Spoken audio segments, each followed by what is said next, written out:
So we went yesterday and we bought new furniture for the bus.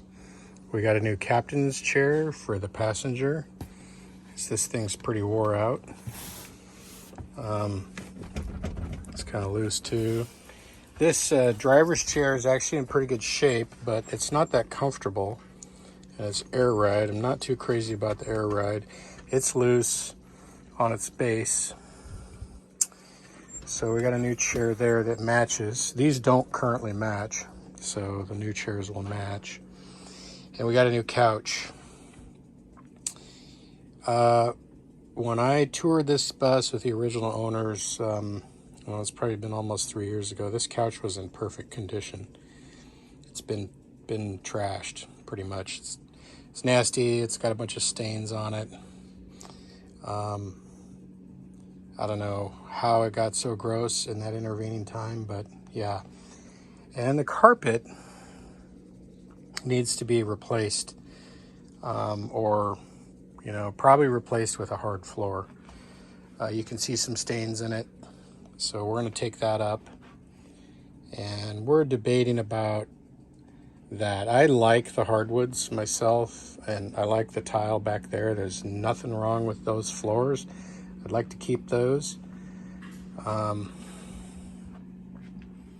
But yeah, we're kind of debating about that. I think, I'd like to keep that if we can get some hard flooring that is close or matches that nicely. I think that'd be preferable. So, yeah, we did this project with our old coach. It was a bit more involved though, because we ended up doing wallpaper and a dinette.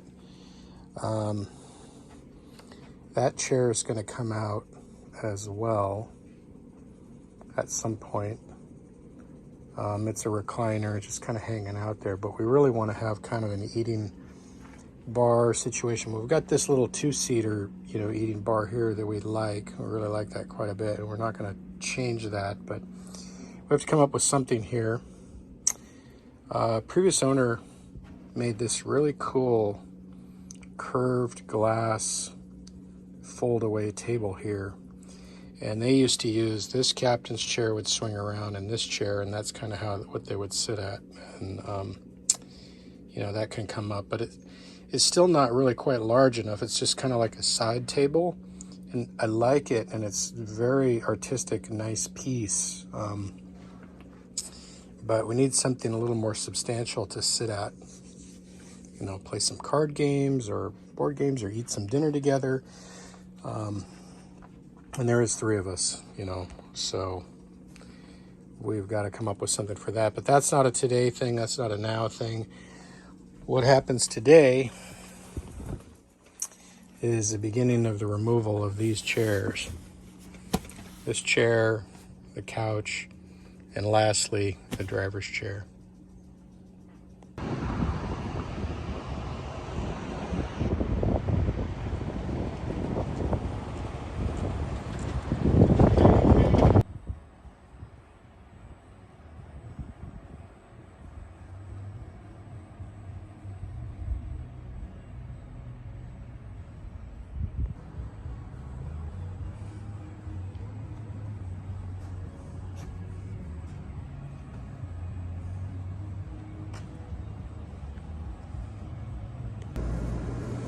All right, it's been a few days since my last video. We've done a bunch of stuff. We removed the passenger chair. It's kind of gross under there where that was sitting. I think that's rust, but I can't be certain. I'm not going to smell it to know. There's a corner cabinet over here that goes in this spot, and I really like it because it's oak and it's got this kind of nice stained glass window in it. But we had to pull it up because the carpet's under it. And this console up here, up front, we had to pull this out because the carpet's under it. We're doing a hard floor in here. We selected some solid vinyl flooring. I'll be showing you guys that later. Not a laminate. Learned my lesson with that. you know, with a thin picture of wood on top. It's got to be solid wood or solid vinyl all the way through. The vinyl stuff's tougher and more resistance to stains and spills. And we're tearing up this carpet and just seeing what we got going on here. You know, my wife would really like us to continue the vinyl flooring, you know, into the bathroom, which has got a nice tile floor in it, and take out this hardwood floor. There's really nothing wrong with this hardwood floor except for the fact that it's not going to match what we're doing in the rest of the bus, and then there'd be a transition there. But I'm hesitant to go that far with it. That really remains to be seen. I call that scope creep. And just, you know, we're trying to get this done relatively quickly. I don't know if this stuff is glued down or not. And in our last bus, we had a parquet floor in the kitchen that did need to go.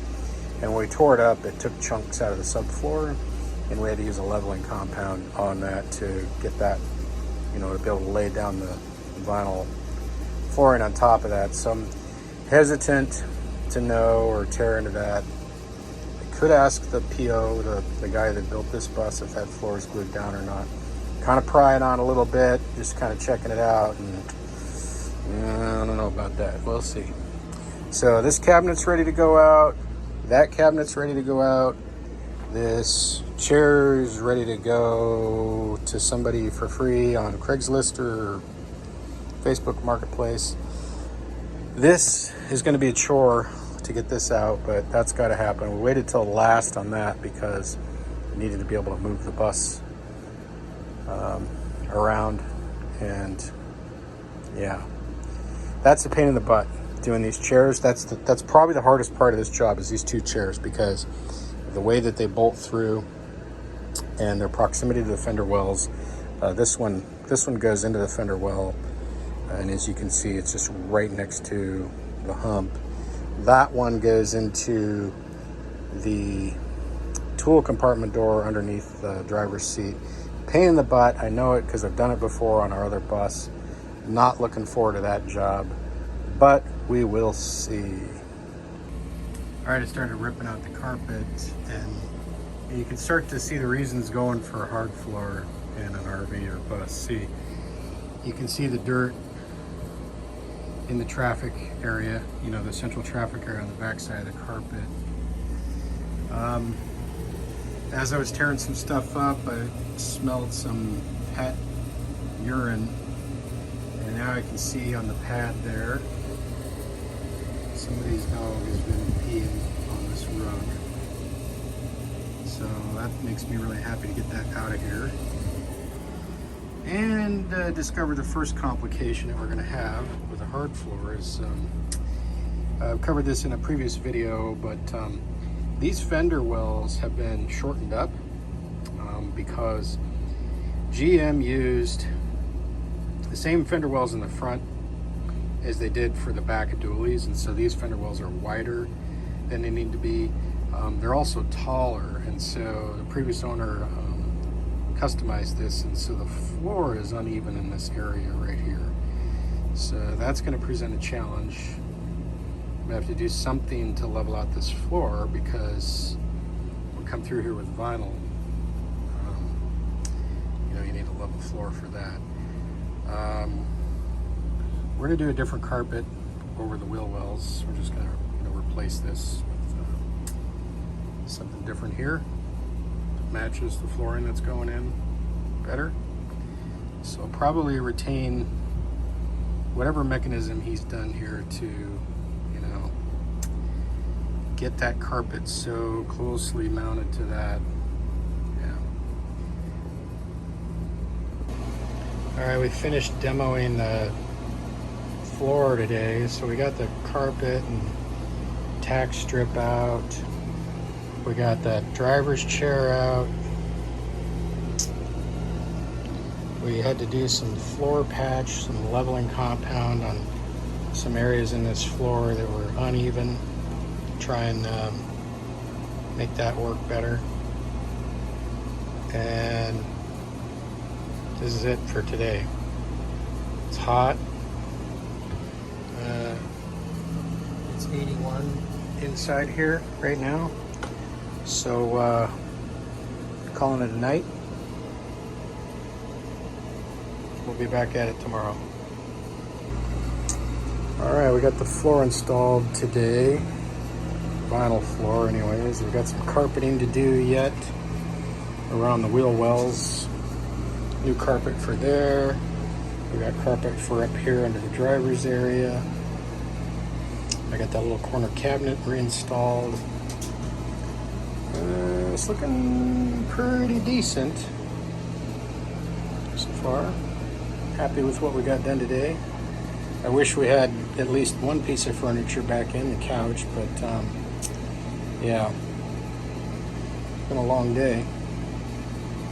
Started at like 6:30 this morning, and it's almost 7 p.m. So wasn't all on this project. Had some other stuff going on, but over a 12-hour day today. I was looking at it the other way. Scraps. Shop vac perpetually required. This carpet's got to come up here. My heater core is leaking a little bit. That's going to be a pain in the ass. All right, so we got the carpet installed over the fender wells, and we're working on that carpet that goes under there, using the piece that was there as a template. That's my new captain's chair. And I'll tell you what, man, installing a chair in one of these old buses is a pain in the butt. I've done it before. I knew what I was in for, but man. Underneath here is the tool compartment, and there's lots of stuff in there in the way. This has got a power seat on it, and so the base is ending up in a different spot than the chair that was here before. The thing's got about a foot of travel back and forth. The way I go about this is by drilling some very, very small pilot holes very carefully to see where things are lining up on the other side. So I've got one little pilot hole right there, and I'm not quite happy with where that ended up, and I've got some other choices here just kind of marked in pencil on the floor, just to give me a rough idea. You want to hit structure underneath there. You want to hit something beefy and structural so that obviously if you crash, the chair will stay attached to the floor and not launch you with it. So I've been working on this most of the evening. It's been a pain in the butt. It looks like I'm going to be in the fender well. So the fender well actually comes, you know, right about through here, all the way over to here. There is some structural stuff kind of in this area. There's also a bunch of existing bolts under there that I need to miss when I drill through. So I've got another spot here that I'm looking at and spacing, and I'm going to give that a shot. So I don't have anybody to hold the drill for me right now, so I drill the hole, take the drill off, leave the bit in the hole, and go around the other side, see if I can see where it's poking out. And there's our drill bit right there. And that's kind of close to that bolt. I need to be able to get a nice big washer on there. So I might have to shift that a little bit. And I need to measure relative to that and see where the other hole would end up, and if that's in a good spot, maybe shift things just a little bit. We're working on the final positioning of this chair. It's a pretty tight fit.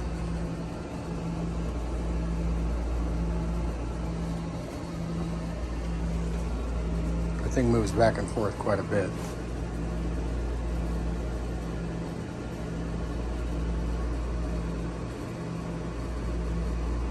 It goes ridiculously close to the steering wheel, and it goes ridiculously far away.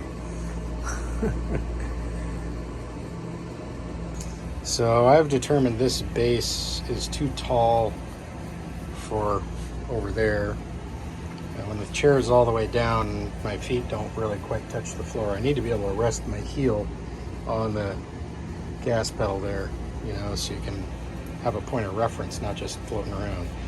So it's a little bit too tall. We've got another base that's way shorter that we're going to stick on here. There's 4 bolts. It's kind of a pain in the butt because you got to get in these tracks here, but yeah, that's what we're going to do. Actually, no, I was wrong. It's those down there that are a pain in the butt. These are easy because they're just on studs. So I just got to undo those bolts, lift it off. This is the captain's chair mechanism. Do that, and yeah. All right, we got the couch located. There's some trim that's got to go there and an armrest. Got the holes located in the floor for that captain's chair to go in there. We got grade 8 bolts go in those holes. We're going to set the chair. That was very difficult determining exactly where. Once we committed and made sure everything was cool with pilot holes, it didn't take that long. We're going to just attach it. It's all in the fender well. So when you buy a power seat base, these seats, they don't come with the power seat adjustment installed, right? Because the seats are designed to be used in either manual or power applications. So you get to cut that upholstery out and mount the switch there in the side of the seat. This wiring harness that you have to buy for this application is extremely good quality. I believe these were about 140 bucks a piece for these wires, but they come with, you know, heavy gauge stuff, heavy gauge wires, really strong crimps and aluminum and heavy duty brackets. To see where this was made. It's got a company name on it somewhere. I think it was like, let's see here. I don't know, it doesn't say, but there, oh, there it is right there. OHE Industries in Illinois. So yeah, I got no complaints about paying that kind of money for these wiring harnesses because they're extremely good quality. You can just tell how they're built. You know, I don't have any problem. It's always good to pay for quality. This thing is going to live under here for many years and be subjected to a lot of abuse and dirt and everything else. So yeah, it's a good idea to get good stuff when you can. So yeah, that's what I'm doing right now. Is I did the passenger seat already. I'm doing the driver's seat now. Probably not really going to film a lot of it. Just it's kind of FYI. It involves you know, figuring out where you want to put it, mounting that bracket up under the seat there, which involves some drilling into the, you know, frame under the seat there where you want it to be. Get the bracket where you want, then I use that as a template to, you know, cut the material out, which you kind of do in an X shape. You know, if you do an X, then you can kind of fold the material behind it. Then you have to drill a couple holes for the little screws, and that's because, well, only one of them lined up. But yeah, that's the deal. Here's a kind of FYI. This particular manufacturer, and I don't know, I've kind of seen this before, makes this so that this comes off. You know, there's a series of pins that match up on this plug. It's kind of a proprietary plug, and then there's a couple tabs there. You got to be careful to, you know, those plastic tabs to bend and, you know, get clear. But you can pry that off of there so that you can reroute the wires, which I need to do. Okay, I got that bracket mounted under the seat here. You can probably see its shadow with the light behind it.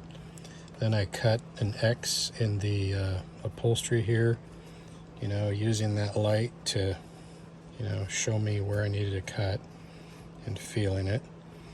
And then this just goes in there and covers it up. And now I've got to locate the screw holes and see where those are. One of these has got 2 holes in it already, so I made a mistake. You can see there's some left to right on this. I made the mistake last time of not allowing for that, but basically this will line up correctly on the holes if you, you know, choose to put it in the correct place, left to right. So I got to figure that out, locate the hole. And a sharp awl is my favorite hole locating tool, and in this case you can use it to punch right through the leather, so that works well. I gotta find this one. Well, the remodel's just about done, so I'll show you where we ended up on all that.